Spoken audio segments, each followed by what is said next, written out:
आइए आज सुनते हैं पितृपक्ष अमावस की कथा।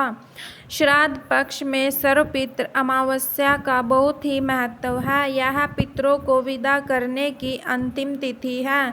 अगर कोई श्राद्ध तिथि में किसी कारण से श्राद्ध न कर पाया हो या फिर श्राद्ध की तिथि मालूम न हो तो सर्वपितृ श्राद्ध अमावस्या पर श्राद्ध किया जा सकता है। देवताओं के पितृगण अग्निश्वात जो सोमपथ लोक में निवास करते हैं, उनकी मानसी कन्या अक्षोदा नाम की एक नदी के रूप में अवस्थित हुई।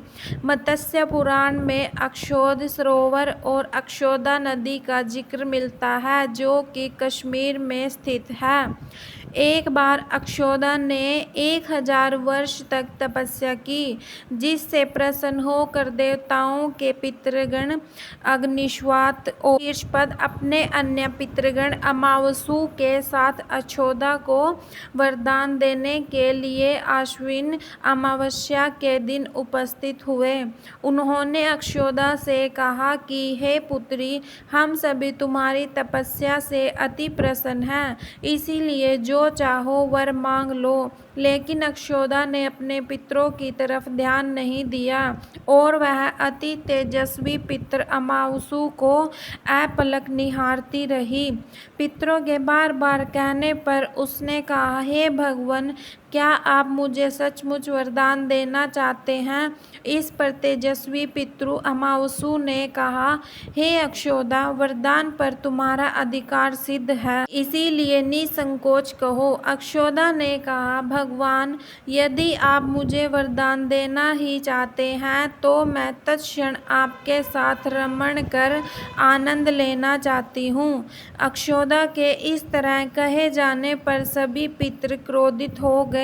उन्होंने अक्षोदा को श्राप दिया कि वह पितृलोक से पतित होकर पृथ्वी लोक पर जाएगी। पितरों के इस तरह श्राप दिए जाने पर अक्षोदा पितरों के पैरों में गिरकर रोने लगी। इस पर पितरों को दया आ गई। उन्होंने कहा कि अक्षोदा, तुम पतित योनि में श्राप मिलने के कारण मत्स्य कन्या के रूप में जन्म लोगी। पितरों ने आगे कहा कि भगवान ब्रह्मा के वंशज महर्षि पाराशर तुम्हें पति के रूप में प्राप्त होंगे। तुम्हारे गर्भ से भगवान व्यास जन्म लेंगे। उसके उपरांत भी तुम अन्य दिव्य वंशों में जन्म लेते हुए तुम श्राप मुक्त होकर पुनः पितृलोक में वापस आ जाओगी।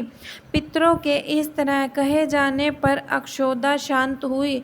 अमावसु के ब्रह्मचार्य और धैर्य की सभी पितरों ने सराहना की एवं वरदान दिया कि यह अमावस्या की तिथि अमावसु के नाम से जानी जाएगी। जो प्राणी किसी भी दिन श्राद्ध न कर पाए, वह केवल अमावस्या के दिन श्राद्ध तर्पण करके सभी बीते 14 दिनों का पुण्य प्राप्त करते हुए अपने पितरों को तृप्त कर सकते हैं। तभी से प्रत्येक माह की अमावस्या तिथि को सर्वाधिक महत्व दिया जाता है और यह तिथि सर्वपितृ श्राद्ध के रूप में भी मनाई जाती है। उसी पाप के प्रायश्चित हेतु कालांतर में यही अक्षोदा महर्षि पाराशर की पत्नी एवं वेद व्यास की माता सत्यवती बनी थी। तत्पश्चात समुद्र के अंशभूत शांतनु की पत्नी हुई और 2 पुत्र चित्रांगद तथा विचित्र वीर्य को जन्म दिया था। इन्हीं के नाम से कलयुग में अष्टका श्राद्ध मनाया जाता है।